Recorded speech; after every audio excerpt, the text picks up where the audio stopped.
గుంపు మేస్త్రి గుంటనక్క కలిసే ఉన్నారంటూ కవిత ఘాటైన వ్యాఖ్యలు చేశారు. ఫోన్ ట్యాపింగ్ పేరుతో డ్రామాలు మొదలుపెట్టారని అన్నారు. మున్సిపల్ ఎన్నికల సమయంలోనే విచారణ ఎందుకు చేస్తున్నారని ప్రశ్నించారు. ఈ విచారణతో తనలాంటి బాధితులకు న్యాయం జరుగుతుందని భావించడం లేదన్నారు.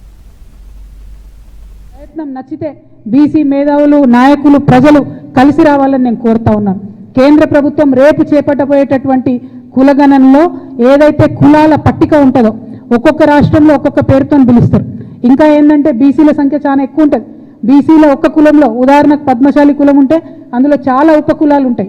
కుట్ర ఎక్కడ జరుగుతుందంటే పద్మశాలీల సంఖ్య వేరే చూపిస్తారు, పద్మశాలీల ఉపకులాల సంఖ్య వేరే చూపిస్తారు. దానివల్ల బీసీల సంఖ్య, కులాల సంఖ్య తగ్గేటటువంటి ఆస్కారం ఉంటుంది. కాబట్టి ఒక అధ్యయనం చేపడుతుంది తెలంగాణ జాగృతి. త్వరలోనే ఒక రౌండ్ టేబుల్ కాన్ఫరెన్స్ కూడా పెట్టి అందరినీ కూడా మేము పిలుస్తాం. ఒక సమగ్రమైనటువంటి నివేదిక తయారు చేసి కేంద్ర ప్రభుత్వానికి కూడా మేము ఇస్తాం.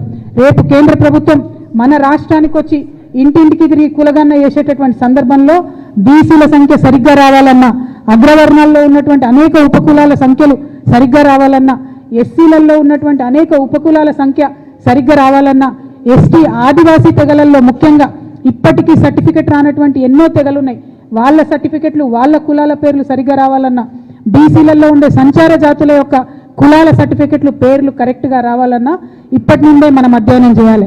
వాస్తవానికి ఈ పని రాష్ట్ర ప్రభుత్వం చేయాలి. కానీ నాకు గుంపు మేస్త్రి గారి మీద నమ్మకం లేదు. మొన్ననే బీసీలను మోసం చేసిండు, మొన్ననే మన సంఖ్య తక్కువ చేసి చూపించిండు, మొన్ననే మన సంఖ్య తగ్గించాలని చూసిండు. కాబట్టి ఈ అధ్యయనం ఒక బాధ్యతాయుతమైనటువంటి సంస్థగా జాగృతి చేపడుతున్నది. సమగ్రమైనటువంటి నివేదిక తయారు చేసి కేంద్ర ప్రభుత్వానికి ఇవ్వబోతా ఉన్నాం. అందరూ బీసీ పెద్దల్ని కూడా కలుస్తాం, విద్యావంతుల్ని కలుస్తాం, వారిలో ఉండే మేధావి వర్గాన్ని కలుస్తాం.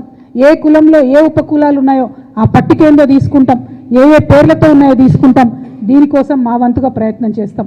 మరి ఇది ఎలా మేము చేస్తున్నామంటే ఇటువంటి పెద్ద మనుషులు ముచ్చర్ల సత్యనారాయణ గారు లాంటి వాళ్ళు వారి ఏజ్లో, వారి సమయంలో 1962లో, 69లో, 1952లో ముల్కీ దగ్గర నుంచి మొదలు పెడితే, తొలిదశ తెలంగాణ ఉద్యమం దగ్గర నుంచి మొదలు పెడితే మలిదశ తెలంగాణ ఉద్యమంలో బీఆర్ఎస్ పార్టీతో కలిసి పనిచేసేంత వరకు కూడా జీవిత పర్యంతం కూడా తను తెలంగాణ మంచి కోసం కష్టపడ్డాడు, తెలంగాణ బహుజనుల కోసం కష్టపడ్డాడు, తెలంగాణ బడుగు వర్గాల కోసం మాట్లాడింది. కాబట్టి వారి స్ఫూర్తిని తీసుకొని ముందుకు వెళ్తాం, వారి స్ఫూర్తిని తీసుకొని జాగృతి ప్రయత్నం చేస్తుందనే విషయాన్ని ప్రజలందరికీ కూడా తెలియజేస్తూ, మరి ఇవాళ వీరితో మొదలుపెట్టినాం.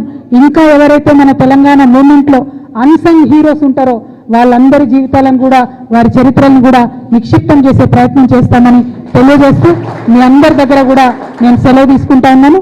Thank you. జై తెలంగాణ, జై జాగృతి.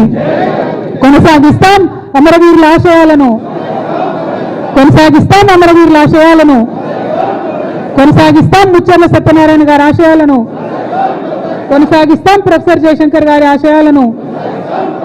జై తెలంగాణ, జై జాగృతి. Thank you.